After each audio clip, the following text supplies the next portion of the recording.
This is the story of Jose and Consuelo Martinez. Jose says, I was born in St. Michael, Azores, Portugal. I came over here with my mother in 1919. My mother was a widow, and I was like 3.5 years old or something like that. We stayed over here for 3 or 4 years, and my mother go back with me when there was the Depression. There was no work. She was looking for work. So she went back to the island, just me and my mother. I had no brothers or sisters.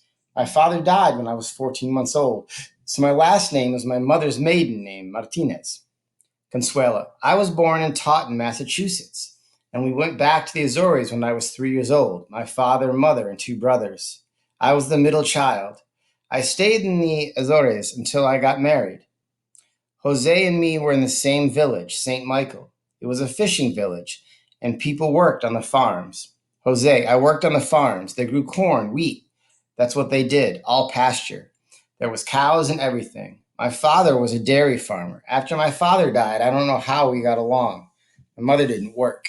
I remember we lived without heat in the house, and it could be cold over there. I went to school in the third grade. Consuela.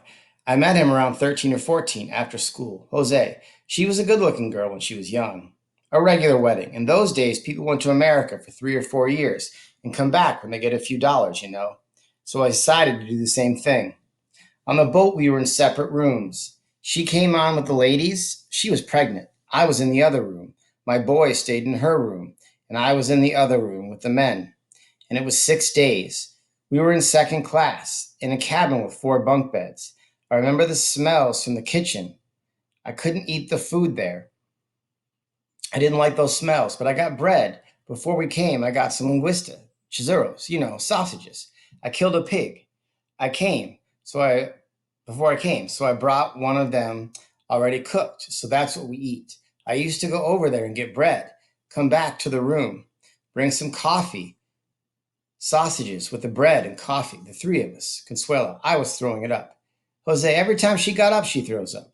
We got to New York on New Year's Eve about 3 o'clock in the afternoon. It was Brooklyn on one side and New York on the other side. There was snow. Brooklyn was white. I never saw snow. I heard people say, that's snow, that's snow.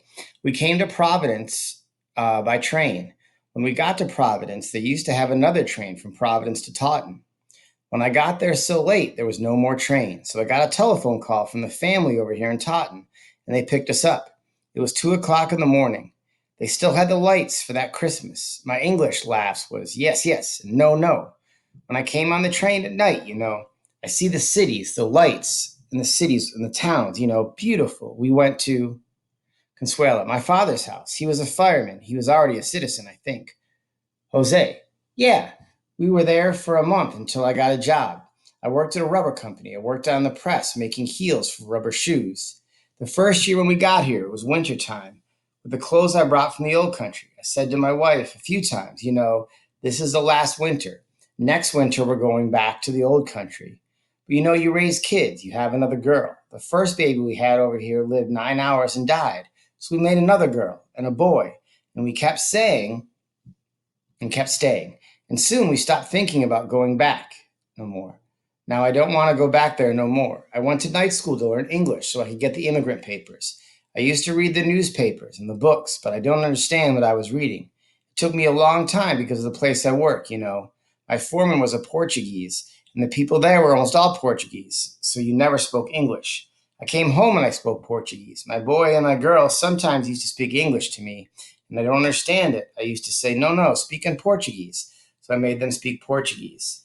Another thing is, see, I left my mother there in the Azores.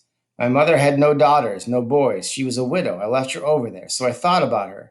So 2 years after I took the American papers, citizenship, and we decided to stay, I called my mother and she came.